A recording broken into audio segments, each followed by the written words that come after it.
Bonjour à toutes et à tous. Là pour l'instant, j'ai envie de revenir sur quelque chose qui nous concerne tous et qui est un sujet d'actualité. Comme vous le savez, j'en ai déjà suffisamment parlé, tout le monde est au courant. Nous arrivons au moment fatidique des élections qui vont avoir lieu au mois de mai prochain dans notre pays. Ce sont des enjeux qui sont capitaux. Comme vous le savez, nous avons toujours appelé au rassemblement pour essayer de s'unir autour de projets, autour de quelque chose de solide que nous pourrions défendre dans l'intérêt de tout un chacun.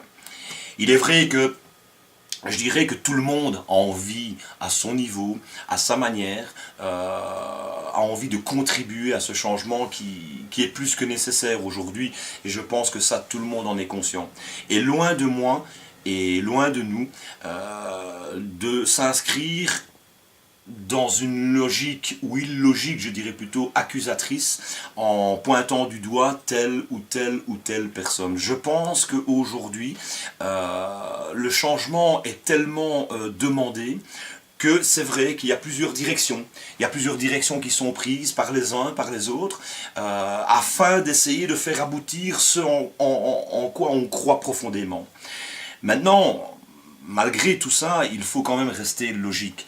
Je pense que, j'en ai parlé déjà dans les différentes capsules, je pense que le système, tout le monde le connaît, il est cadenassé et nous sommes devant un fait.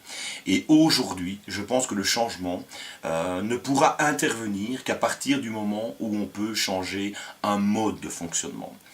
Le consortium référendum, dont le mouvement citoyen libre fait partie, ne tient pas à mettre en avant et à défendre des thèses, des idées, des travaux, quels qu'ils soient, afin de mener une campagne électorale. Ce que nous voulons faire aujourd'hui, et c'est cela qui est le plus important, c'est changer ce mode de fonctionnement. Et changer celui-ci ne peut intervenir effectivement que via l'application d'un RIC, dont j'ai parlé aussi de long en large dans les précédentes capsules.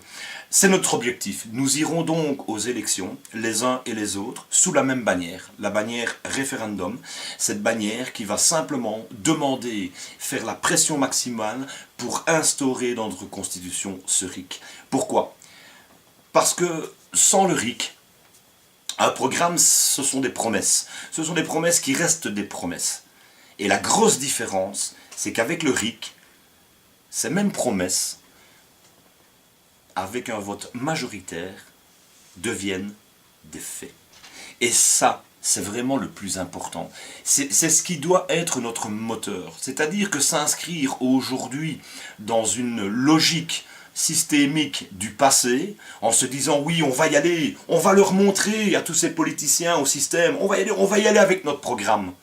Malheureusement, les faits sont là. Et ce n'est pas moi, ce n'est pas nous qui les inventons, ce sont des faits. Même entre eux, entre formations traditionnelles, lorsqu'ils se disputent des élections, on a toutes et tous remarqué et subi par la suite le fait que ces programmes, ces promesses électorales n'étaient jamais tenues. Et celles qui étaient, entre guillemets, tenues et appliquées n'étaient certainement pas celles, les mesures fortes et les mesures phares qui étaient prônées dans toute une campagne. Et c'est là que le bas blesse. Alors aujourd'hui, c'est vrai, il se crée un peu partout des mouvements, des collectifs, et je les encourage. Je les encourage effectivement à aller au bout de leurs convictions. Mais ces convictions, elles doivent être profondes. Et elles doivent, au minimum, être accompagné de quelque chose de solide.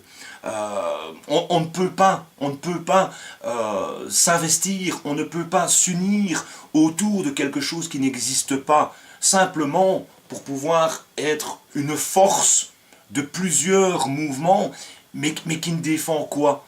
C'est la question qu'on se pose aujourd'hui. Nous sommes ouverts, honnêtement, à tout qui voudra défendre un objectif, mais un objectif qui va dans l'intérêt de tout le monde. C'est pour cela que nous sommes déjà prêts. Nous sommes effectivement déjà en période de récolte de signatures pour pouvoir présenter des listes à nos futures élections, parce que nous allons le défendre, ce RIC. Et tous les travaux, mais je dis bien tous les travaux qui auront été réalisés par les uns et par les autres, c'est pas aujourd'hui qu'il faut en discuter. Bien sûr qu'on peut encore en parler, bien sûr que de temps en temps, les uns et les autres, nous allons placer, publier sur les réseaux sociaux les idées, les travaux qui ont été faits. Mais ce n'est pas à nous à dire si c'est cela que l'on va appliquer ou que l'on veut appliquer.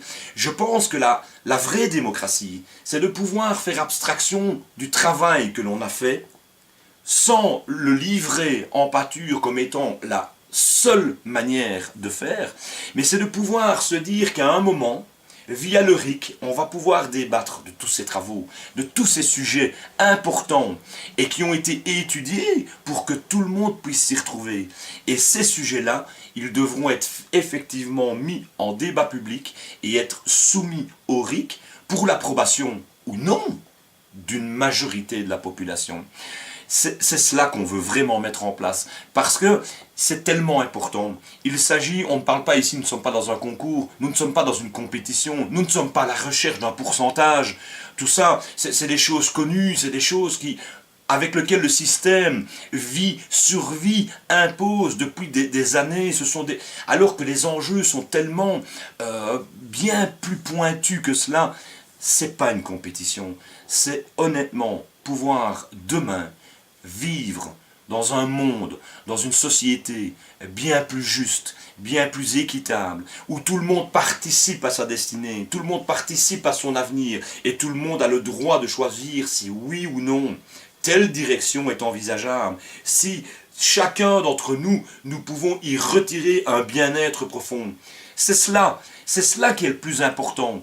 Ce ne sont pas des programmes.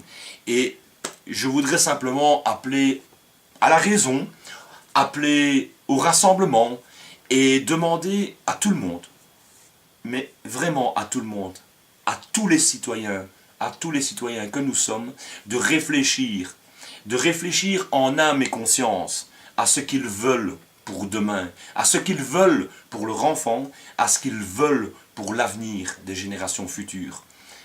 Un changement profond ou une continuité?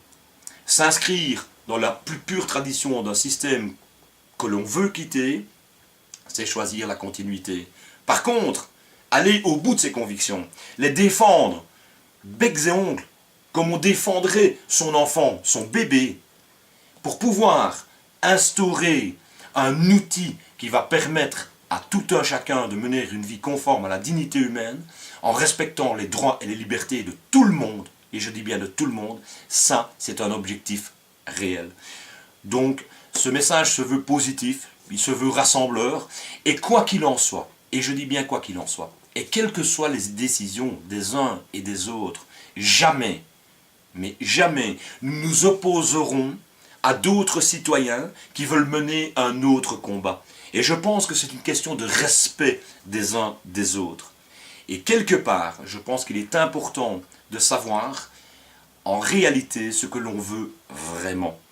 Et cela, on ne pourra le savoir que dès lors que tout le monde et tout qui veut représenter son objectif puisse en déterminer un contenu.